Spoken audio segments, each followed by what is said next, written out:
안녕하세요. 남과 북이 하나 되는 시간 통일북소리 김경란입니다. 한 자료에 따르면요. 해방 전에 북한에 3,000개가 넘는 교회가 있었다고 그래요. 예. 통일이 되면 이제 남한교회가 북한교회를 재건하는 것이 정말 중요한 사명 중에 하나가 될 텐데요. 그래서 오늘은 북한교회 세우기 연합 사무총장이신 김중석 목사님 모시고 이야기 나눠보도록 하겠습니다. 안녕하세요. 반갑습니다. 안녕하세요. 해방 이전 평양은 동방의 예루살렘이라고 불렸습니다. 다시 북한 땅에 교회를 세우는 일에 힘쓰고 있는 사랑교회 김중석 목사. 그는 1993년 교회는 통일을 대비하라라는 책 집필을 시작으로 북한교회 세우기 연합 사무총장, 북한선교대학원 원장으로 섬기며 기독교에 입각한 통일을 위해 애쓰고 있습니다. 오늘 북한의 복음화에 매진하는 김중석 목사의 이야기를 들어봅니다. 아까 제가 얘기를 했지만 해방 전에 북한에 3,000개가 넘는 교회가 있었다. 상상이 되세요? 뭐 1907년에 뭐 평양 대붕 뭐 이건 그쵸? 알았는데 진짜 3,000개의 교회가 있었다는 건 솔직히 저는 처음 들었거든요. 몰랐던 게 당연 북한에서 살다 온 나도 모르는데 북한에 대해서 배우고 나서 자란 나도 모르는데 저는 전혀 몰랐어요. 살다 왔지만 좀 그러니까 어떻게 보면 진짜 북한 정권 자체가 그 독재 정권을 유지하기 위해서 교회라는 종교라는 그거를 철저히 이제 했다는 게 이런 데서 벌써 드러나는 것 같아요. 그래요. 진짜 이 이야기를 듣고 나니까 북한에 있는 교회를 재건하는 것이 오늘 이 시대 이 땅에 살고 있는 우리의 사명이기도 하지 않을까 싶습니다. 자, 그래서 오늘은 우리 이 목사님의 간증을 통해서 우리의 사명을 다시 한번 다잡는 시간을 좀 가져보려고 하는데요. 저희가 이제 이렇게 통일북소리에 손님을 모시면 항상 드리는 질문이 있어요. 어떻게 하나님을 만나게 되셨을까? 궁금합니다. 저는 1947년 평양 경창리라고 하면 아주 중심 가까이 선교사 구역이 있는 곳이에요. 네. 거기에 마포 삼열 박사 기념관이라고 돌로 한 3층 건물이 잘 지어진데 거기서 태어났습니다. 왜 그렇게 됐냐면 저의 선친께서 와시다 대학 정치경제학부를 졸업하고 그때 당시에 대학 졸업한 분이 많지 않았죠. 네. 그리고 그다음에 해방이 되자 북한의 조만식 선생님이라고 유명한 분이 계세요. 기독교 민족 세력의 대표자지요. 이분과 협력을 해서 북한에서 건국준비위원회 그걸 했고 자연적으로 교회와 민족 세력은 김일성 공산 세력하고 부닥치게 되죠. 그래서 선친께서는 2번 사형 언도를 받은 적이 있어요. 그 고난을 당하다가 가까스로 월남을 하셨고 6.25 전쟁 중에 목사님이 되셨어요. 정치를 그만두고 목사님이 되셨고 그래서 저는 말하자면 목사의 아들로 그렇게 자라난 셈이 되겠습니다. 그렇지만 제가 싸움을 잘했어요. 보시다시피 아주 단단하게 생겼잖아요. 야무지신 느낌이세요. 네. 근데 싸움도 잘했지만 공부도 꽤 잘했고요. 교회 생활도 열심히 했습니다. 그런데 두루두루 다 열심히 하셨네요. 싸움도 열심히 하시고 교회 생활도 열심히 하시고. 근데 제가 이제 신앙의 변화가 있었던 것은 17살 나던 해에 본격적으로 신앙 정체성에 대한 질문을 갖게 돼요. 정말 하나님은 살아계시는가? 예수님이 정말 나의 죄를 위해서 죽어주셨는가? 깊은 고민하다가 3월 1일 날 대전환이 있게 됩니다. 확신을 갖게 되고 하나님은 살아계시다. 이렇게 믿어지니까 천지가 달라져 보이는 거예요. 그래가지고 이제 제가 늘 반장을 하고 또 학생회장을 하게 되었는데 한 번은 주일날 학교 행사가 있어지게 됐습니다. 그래서 학교 당국에서 학생들 다 나오라. 근데 제가 이제 얘기를 했죠. 제가 학생들한테는 다 얘기를 하겠지만은 저 자신은 주일날에는 교회 가서 예배 드리는 시간입니다. 저는 나올 수 없습니다. 그랬는데도 불구하고 그 다음에 이 학생회장이 안 나왔다고 그래서 본보기로 저를 징계해야 된다. 이렇게 정학을 매겼어요. 그리고 반성문을 쓰라. 근데 저는 반성할 일이 없습니다. 결국 이것이 문제가 돼가지고 학생 대 학교 당국이지만 결국은 자퇴로 결정이 나게 돼요. 어머머. 그래서 이제 주일 성수 때문에 자퇴한 셈이 되었죠. 그렇네요. 그런데 그래서 할 수 없이 이제 검정고시라는 거 쳐서 대학에 들어가야 되는데 하나님께서 또 예쁘게 봐주셨던지 서울대학교 성악과에 1등으로 들어갔어요. 장학생으로 들어갔습니다. 아버님께서 소록도에서 계속 이제 계셨던 김두영 목사님 맞으시죠? 예. 그래요. 놀라운 얘기를 들었습니다. 뭐 싸움 잘하시고 공부 잘하시고 이제 신앙생활 잘하셨는데 노래까지 잘하셔서 서울대 음대에 이제 입학을 서울대 하셨는데. 음대는 정말 음악대학이요? 엄청나네. 근데 그러면은 이제 음악가, 성악가의 길이 아니라 목회자가 되셨어요. 어떻게 하다가 목회자의 길을 가시게 되셨나요? 예, 간증삼아 좀 얘기를 해볼까요?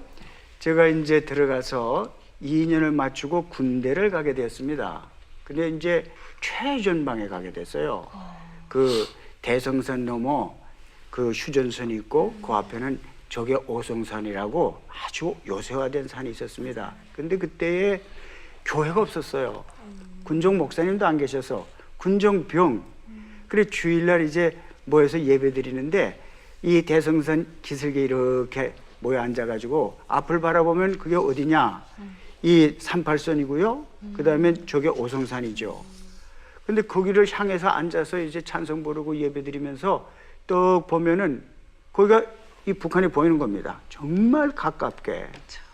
근데 거기서 생각을 하게 되었습니다. 지금 내가 여기서 뭐 하고 있냐?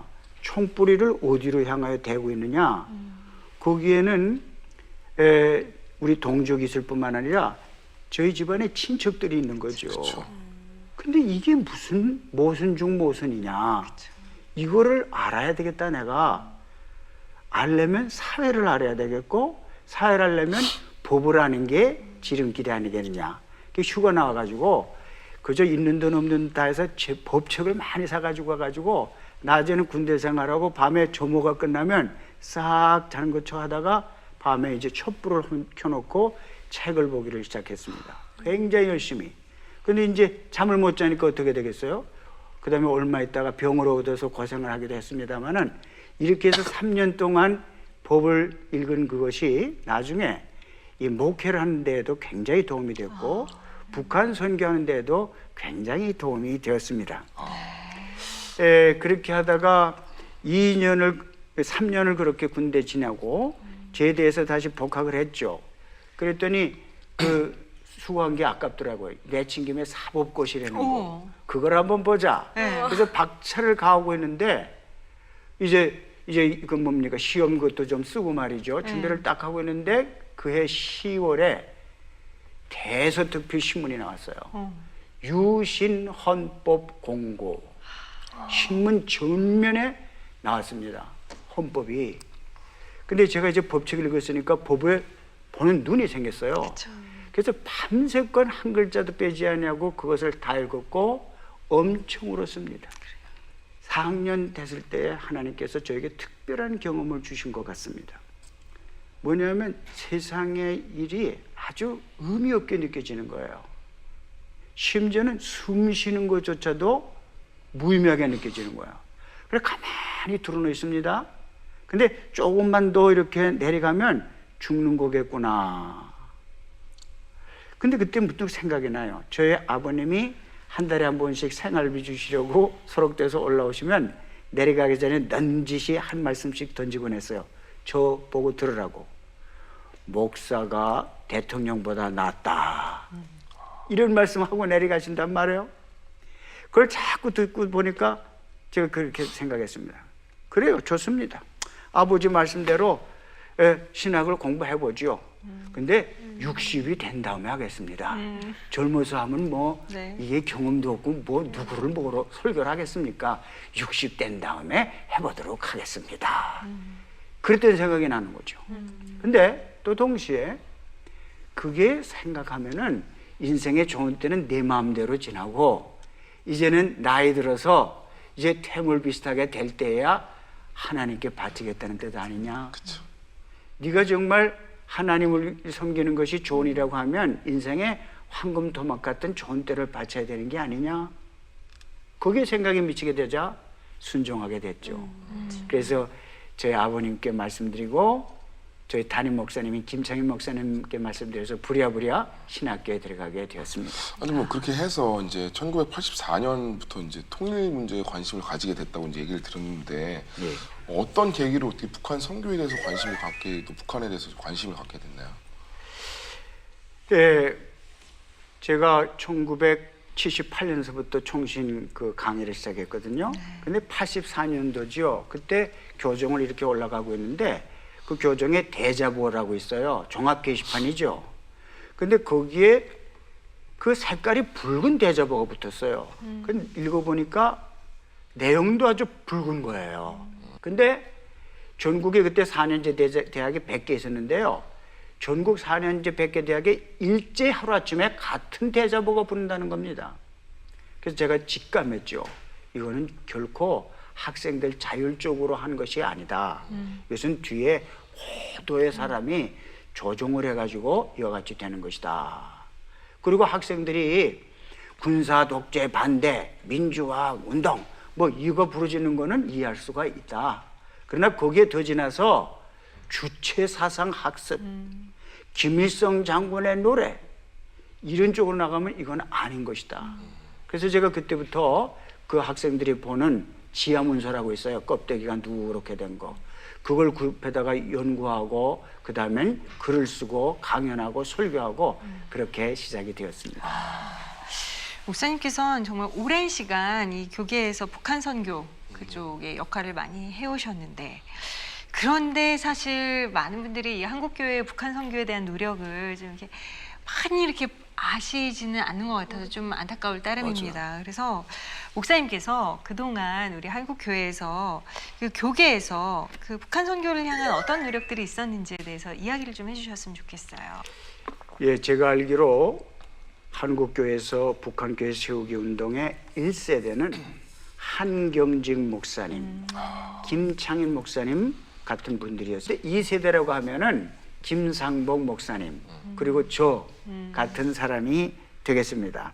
막 1세대는 북한에서 태어나서 북한에서 활동하다가 오신 분이고 2세대는 저나 김상복 목사님처럼 북한에서 태어나기는 했으나 활동은 남한에서 한 이런 분들이 되겠습니다. 저는 1991년에 미국 시카고 근처에는 휘튼 대학이라고 기독교 명문대학이 있어요. 거기에 연구교수로 가 있으면서 교회는 통일을 대비하라라는 책을 썼습니다. 바로 그것이 이 책인데요. 그 몇 년도에 쓰셨다고요? 이게 1992년에 썼습니다. 그래서 3년도에 서울에서 출판이 23년 전. 예, 빌리그램 센터 연구실을 줘서 거기서 이제 썼죠. 그리고서는 그 다음에 1995년에 한국기독교 총연합회라고 한기총이라고 하죠. 그 안에다가 김상복 목사님을 위원장으로 제가 실무 총무로 해서 북한 교회 재건위원회라는 것을 만들었습니다. 그리고서는 첫 번째 한 일이 북한의 그 무너진 교회들 그것을 자료집을 만들었어요. 재건하려면 자료가 있어야 하지 않겠습니까? 근데 사실은 전쟁통에 북한의 교회 자료가 다 망실됐습니다. 근데 놀랍게도 기적 같은 일이 벌어져 가지고 북한의 2,850교회 자료를 발굴해 가지고 그것을 커다란 책으로 낸 것이 바로 이 책입니다. 아주 두꺼워요? 큰 책인데요. 무너진 재단을 세운다. 무너진 재단을 세운다. 사실은 우리 한국교회가 해방 이후 분단 이후에 늘 그렇게 기도했습니다. 통일과 무너진 재단을 수축해 하소서. 그쵸. 이런 용어를 썼어요. 네, 무너진 재단을 수축해 하소서. 성경적 용어이기도 합니다. 맞아요. 그래서 이 책을 이렇게 썼고 거기에 이제 보면은 어느 교회가 어느 주소에 있었고 그다음에 누가 세웠으며 거기에 관련된 사람은 어떤 되게 사람들이다. 중요한 자료네요. 이거 진짜 지금 저 깜짝 놀랐어요. 이게요, 지금 이 안에 예를 들어 개천시, 평안남도 개천시라고 있어요. 이 안에 지금 교회가 몇 개가 있는지 하나, 둘, 셋, 넷, 다섯, 여섯, 일곱, 여덟, 10개가 있었어요. 저 개천시 안에. 그래서 이게 지금 뭐 언제 설립이 됐고 어떤 교단의 담임 목사님 그리고 현재의 주소 옛날 주소까지 해서 이렇게 쫙 자료집으로 만들어 놓으신 거예요. 근데 이 자료를 어떻게 얻었어요? 다행히 한국 교회사에 관심 있는 분들이 있었어요. 근데 그런 분들이 우리가 이 북한교회 재건위원회 만들었다는 소리를 듣고 찾아오셔서 제공해 주셨어요. 진짜 저 자료집만 해도 한국교회에 큰 기여를 한 것입니다. 정말 저거는 이제 통일을 대비해서 그리고 우리가 통일 이후에 북한의 그 다시 한번 그 정말 불길 정말 하나님의 그 정말 성령의 불길을 다시 타오르게 할 수 있는 너무 소중한 자료예요. 솔직히 이 그 지역만 가서 뭐 우리의 선교팀들이 다 가서 예배만 드려도 그곳에 이제 진짜 하나님의 다시 재단을 받으시고 그럼요. 참 그런 마음이 좀 많이 드는데 근데 이 북한교회 세우기 연합 이런 얘기가 있는데 이게 어떤 활동을 구체적으로 하고 있는지가 어떤 참 궁금해요. 단체인지 지금 얘기해 주신 것들을 통해서 이제 북한 네. 교회 세우기 연합이 네. 이제 형성이 됐을 텐데 예, 소개를 좀 부탁드려요. 그래서 저 재건 자료집도 중요하지만 그걸 가지고 각 교단에 북한교회 재건위원회를 만들었습니다. 그걸 도와줬죠. 네. 제가 직접 방문하기도 하고 그래가지고 각 교단이 저 2,850교회 그 재건 담당을 맡기로 했습니다. 교세별로 싸우지 않도록 교세별로 해서 맡았어요. 그래가지고 2년에 거쳐서 결국은 그 북한교회 담당 교회가 다 정해진 것이 책으로 나온 것이 바로 이 북한교회 재건 백서. 이야.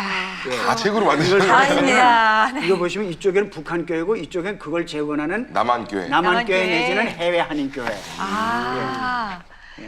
야, 하나씩 맞자, 정말 교회를. 예, 아주 하나씩 맞자. 조밀하게 담임이 제대로. 누구고 네. 주소가 어디고 이렇게 쫙 돼 있습니다. 그 교회는 우리가 거기다 교회를 세운다. 예, 그 교회가 저 북한교회를 세운다. 담당을 그렇죠. 했다. 그러니까 이쪽에 보면은 이쪽 왼편에는 이제 남한- 원래 북한교회. 북한교회. 네, 북한교회 그리고 북한에 어디 있는 교회라는 것들이 쭉 나오고 이제 나중에 이 교회를 재건해줄 남한교회 남한교회. 내지는 해외 한인교회들이 이쪽에 딱 다 담당 교회들이 이렇게 다 와. 있는 거예요. 저는 보현 씨가 지금 어디쯤 폈을지 알 것 같아요. 청진에 왜냐면 폈어요. 청진에서 자기 왔거든요. 고향. 제가 살던 곳. 자신의 고향에 어디에 교회가 있었는지 보면서 보면 대충 알아요 어디가 어딘지. 네, 여기가 지금 총진인데. 그 저기 살던 동네 근처에 있었어요? 네, 내가 살던 곳이 2개나 있었어요. 어머나 교회가. 나남 교회 1, 2가 있었어요. 어. 그럼 내가 살던 집 근처에 있었단 소리죠. 그렇지, 근데 나는 못 봤죠. 정말 깔끔하게 살지도 사라졌죠. 모르게 뭐 교회가 있었는지 교회는 정말 만약에 관심을 가졌더라면 위험할 수 있었을 것입니다. 그렇죠. 지금 이 땅에 여기에 지금 앉아 있지를 못했겠죠. 사실 전 그런 생각 많이 했거든요. 왜냐면 통일이 되면 뭐 자기 땅을 조상 땅을 찾아야 된다 그러면서 막 땅을 찾으라고 막 그러잖아요. 소위 조상 땅을 찾기 전에 하나님 땅을 먼저 찾아야 되지 않나라는 생각을 이걸 맞아요. 보면서 아 진짜 하나님이 원하시는 땅들을 찾아서 거기에 진짜 하나님의 재단을 세우고 거기서 정말 끊임없이 예배가 돌아가게 하는 게 어떻게 보면 우리가 해야 될 일이 아닌가라는 생각을 좀 많이 듭니다. 예, 사실 남한에는 네. 또는 해외 교회는 북한의 그 본래 부모님의 섬기던 교회 또는 자기가 다녔던 교회 그거를 다시 세우고자 하는 아주 간절한 소망을 가진 분들이 꽤나 있고 그걸 위해서 이 기금을 준비하는 분도 있습니다. 계세요. 맞아요. 예. 정말 목사님을 딱 보면서 너무 살짝 말씀을 들으면서 화가 났어요. 사실은 목사님 이야기하시는 게 화가 난 게 아니라 야 내가 북한에서 살았는데도 북한 교회가 이렇게 3,000개가 있었다는 것도 몰랐고 내 집 주변에 교회가 있었다는 거 모르면서 나 도대체 내 나라를 사랑하는 사람들은 내가 나서 살아온 것을 알아야 된다고 교육받은 게 거긴데 저는 몰랐었잖아요. 있었던 것조차도 몰랐었는데 사실 정말 이제라도 좀 그걸 다 하려면 그 역사를 다 하려면 좀 시간이 걸리긴 하겠지만 이 시간에 좀 목사님에게서 좀 간단하게 예전에 해방 전으로부터 시작된 그 3,000개 교회들의 흘러온 역사와 또 지금 현재의 상황 같은 거를 좀 알아야지 좀 어디 가지 창피하지 않을 것 같아. 넌 북한에 살다 왔는데 그것도 모르니? 이거 말도 안 될 것 같아요. 알고 싶은 것 같아요. 보현 씨가. 네. 예, 지금 사실은 가족이 있거든요. 예, 북한에 가족이 이제 남아 있는 상태에서 항상 이제 눈물을 많이 좀 짓고 하는데 정말 그렇게 되고 싶은 거죠. 교회가 다시 세워지길 원하는 마음으로 지나간 시간들을 알고 싶어하는 것 같아요. 예, 그러면 북한 교회의 과거와 현재에 대해서 좀 네. 말씀을 드려볼게요. 기독교가 사실은 남한 지역보다 북한 교회에 먼저 들어왔고 강성했습니다. 진짜. 1832년에 이 귀즐라프라는 사람이 한국에 들어왔는데 그분이 바로 어디로 들어왔냐면 황해도, 웅진군, 상린동으로 황해도. 들어왔어요. 네네. 그리고 그다음에 1866년 최초의 순교자 토마스 선교사라고 알죠. 네. 이분이 대동강에서 순교를 한 거 아닙니까?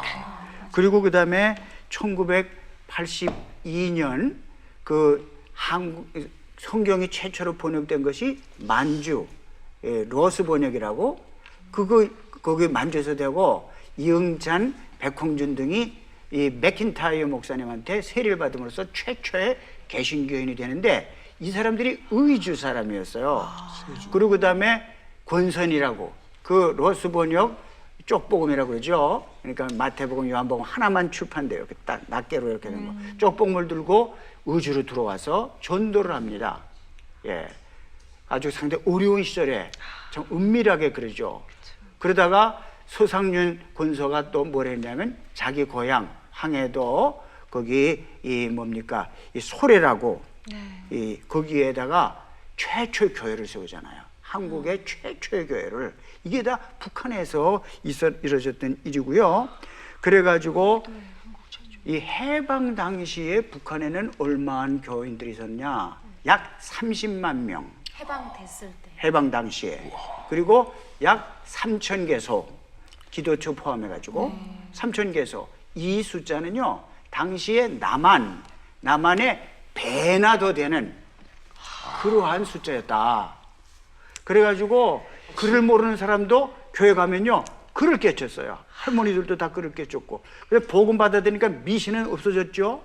그래서 위생 개념이 생기죠. 근데 산업 정신이 생깁니다. 이런 식으로. 그러니까 기독교가 병원 만들잖아요. 하여튼 이렇게 해서 또 학교를 세우잖아요. 이 1000개의 학교를 세웠습니다.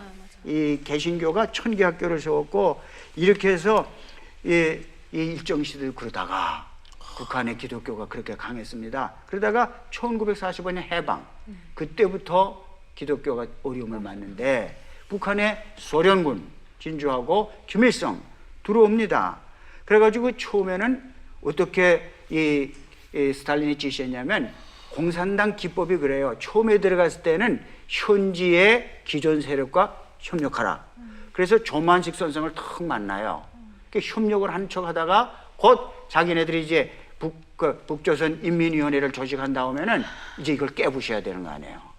그래서 조만식 선생은 고려 호텔에 연금하고 말이죠. 저희 아버지 같은 사람은 사형원들을 2번이나 때려서 얼마나 고난을 당했는지 평생 날이 흐르면 이 뼈골이 힘들었습니다. 이제 이런 식으로 되고 이제 북한이 조선 기독교도 연맹 지금 이름을 조선 그리스도교 연맹 이걸 46년에 세워요. 뭐 때문에 세웠나요? 기독교 때려잡기 위해서. 그래가지고 신학교, 장로교 신학교, 감리교 신학교 다 치우고 하나 신학교 학생 수는 3분의 1 교과목은 공산주의가 절반 이런 식으로 하는 거예요. 연맹에 가입하지 아니한 목사는 강단에 못 쓴다. 쫓겨나가고. 그래서 김창일 목사님이라든지 한경지 목사님 다 쫓겨나죠. 이런 식으로. 그래서 만주로도 가기도 하고 말이야. 그래가지고 1948년 부활절 이후부터는 예배를 정상적으로 드리지 못하게 됩니다. 전쟁 준비하는 거죠. 벌써 그들이. 그 다음에 전쟁 중에 목회자 800명이 순교하고 그 숫자보다 더 많은 평신도, 숫자를 아직 몰라요. 그보다 더 많은 평신도가 공산당에서 순교합니다. 그리고 전쟁이 끝났을 때 김일성이가 뭐라고 선포했느냐. 북조선은 세계 유일한 종교가 없는 지상낙원이 되었습니다. 이렇게 된 것이죠. 그래가지고 이 48년서부터는 교회가 지하로 들어가서 지금도 북한의 지하교회라는 그런 말이 형태가 존재게끔 되어진 것이지요. 진짜 그런 의미에서 현재 이제 북한의 교회를 세운다는 것이 과연 어떤 의미이고 또 정말 가능할까? 정말 가능할까? 궁금해지는데 분단 전 그 북한의 교회 회복을 위해서 지금 현재도 이제 계속 노력을 하고 계시는 중이시죠. 예. 어떤 노력을 기울이고 계신가요? 교회를 다시 세운다. 그 의미가 뭐냐? 성경적 의미로 말한다면은 사도행전 1장 8절 땅끝까지 이르러 내 증인이 되라. 여기서 땅끝은 정말 북한이란 말입니다. 그다음 또 교회적인 의미가 있다면 무너진 제단은 다시 세워야 된다. 그리고 오랫동안 기도한 거 그것의 응답이 된다.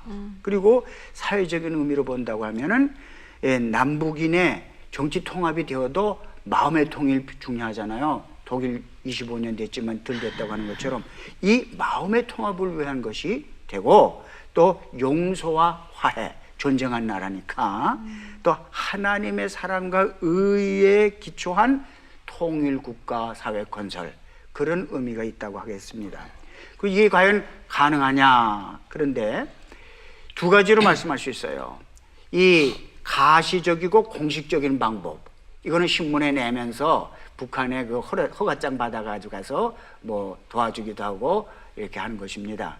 또 이 비공식적이고 은밀한 방법 이것은 지하교회를 돕는다든지 소리 없이 하는 방법이 되겠습니다.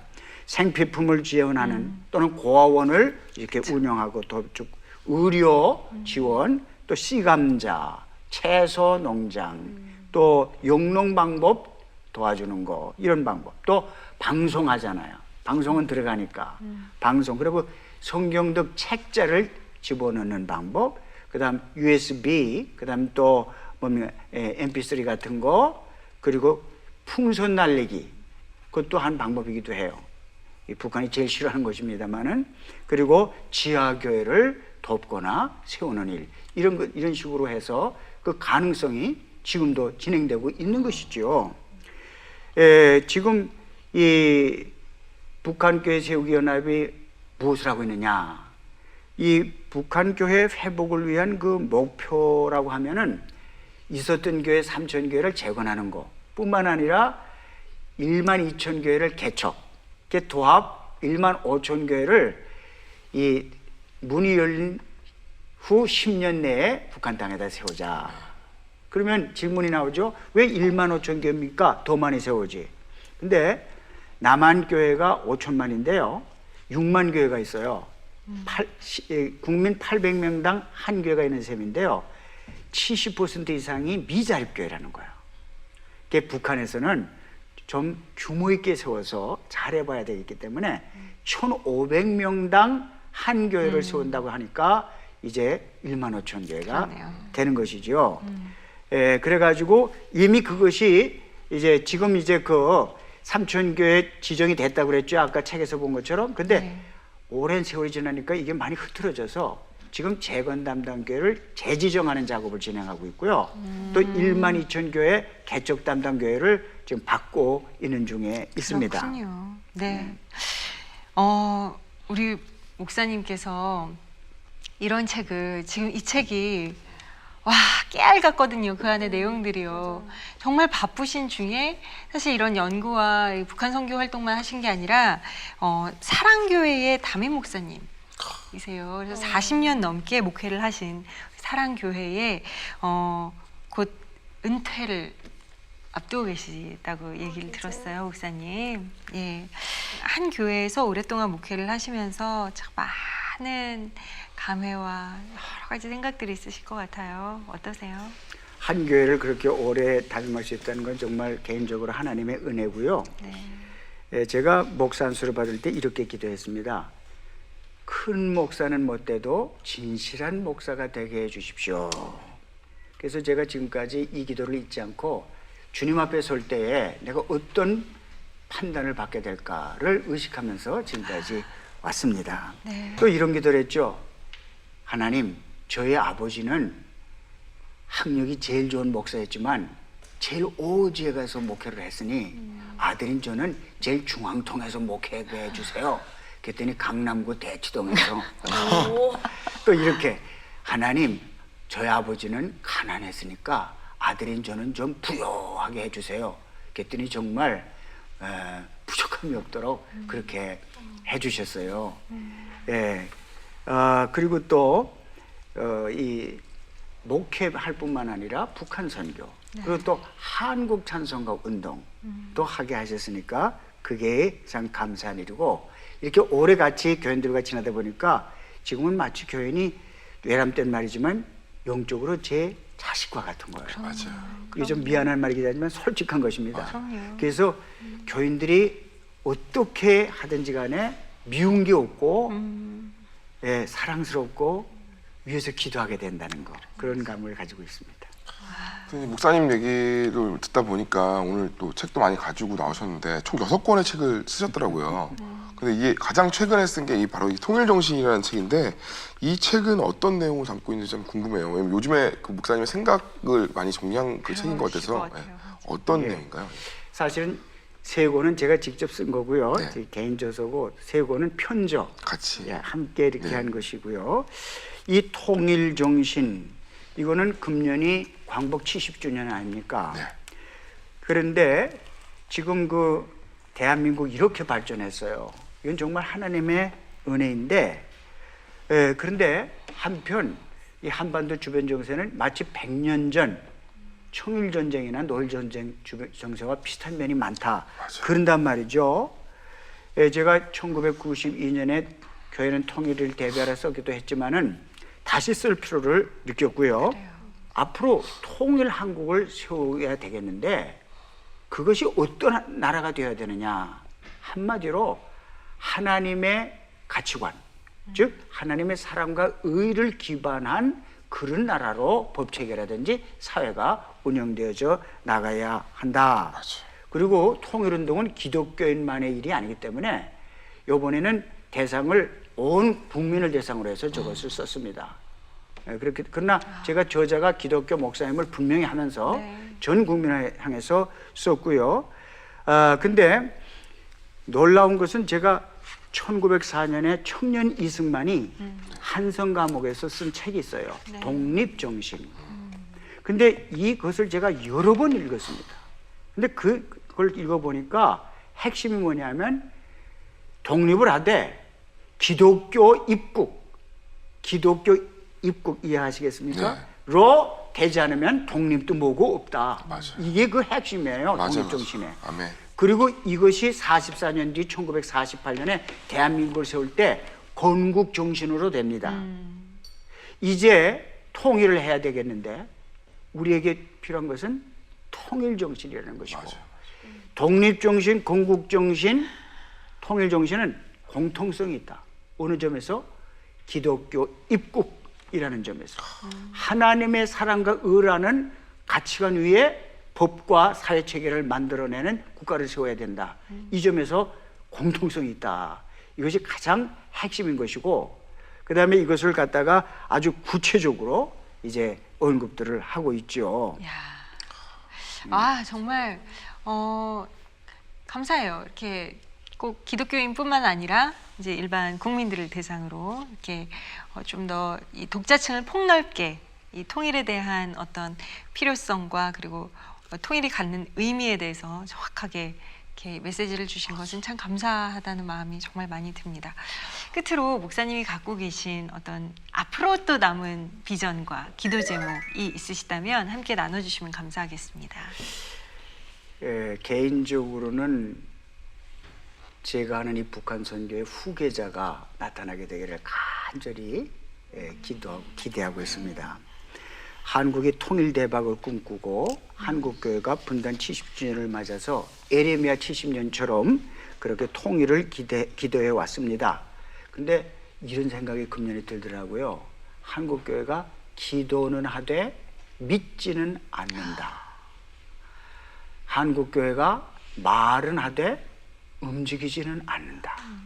이런 소감이 들었어요. 참 송구한 말이기는 한데, 그래서 벌써 11월 달 금년이 다 지나가고 있습니다만은, 그러나 간절한 기대는 우리 한국 교인들이라도 북한에 고통하는 백성, 그리고 그 지하교회를 잊지를 말고 생각을 하고 하루속히 한국 교회가 이 북한 교회 재건으로 하나 되기를 바랍니다. 한국 교회가 하나 되는 데 있어서는 북한교회 재건이라는 명제 외에는 없습니다. 아멘. 이거는 보수만 찬성하는 게 아니라 진보도 찬성하는 거거든요. 북한교회 재건은 거부할 자가 없어요. 이 명제로 한국교회가 하나 돼야 되고, 그리고 구체적으로 통일 정신을 가지고 통일도 준비하고 교회 입장에서는 북한교회 세우기도 준비를 해야 된다. 예, 그래서 이것을 제가 이 비전으로 또는 기도 제목으로 말씀을 드리고 싶습니다. 저는 참 통일 북소리를 우리가 어느새 꽤 많은 시간을 함께 오고 있는데 그랬어요. 뭐 통일은 대박이다. 뭐 이런 이야기들로 인해서 이제 젊은이들도 이제 통일이 그냥 어느 정도의 화두 정도 되면서 우리가 통일 문제를 이제는 이 시대에 이야기해야 되지 않겠습니까? 라고 이야기하는 어느 그 수준에서 저는 굉장히 다른 차원의 어떤 이야기들을 나누는 시간이었던 것 같아요. 정말 하나님께서 그렇게 열망하고 소망하시고 그렇게 슬프게 바라보시는 저 북한 땅을 향해서 하나님께서는 하나님이 사용하시는 사람들에게 지혜를 주시고 하나님이 사용하는 사람들에게 하나님의 마음을 주셔서 이런 작업들을 해오고 계셨다는 것, 그리고 이 작업들이 결코 사라지지 않고 정말 하나님께서 저 북한의 땅을 여실 때 정말 유용하게 그리고 꼭 필요하게 아주 하나님이 기뻐하시게 사용될 수 있을 거라는 것, 그러기 위해서는 지금의 우리들, 뭐 아까 목사님께서 후계자를 기도하셨지만 그 한 사람이 해야 할 일이 아니라고 생각합니다. 기도로 함께 이것들에 대해서 좀 분명히 바라봐야 되겠다라는 생각이 들어서 마음이 솔직히 말해서 좀 많이 무거운 시간이었어요.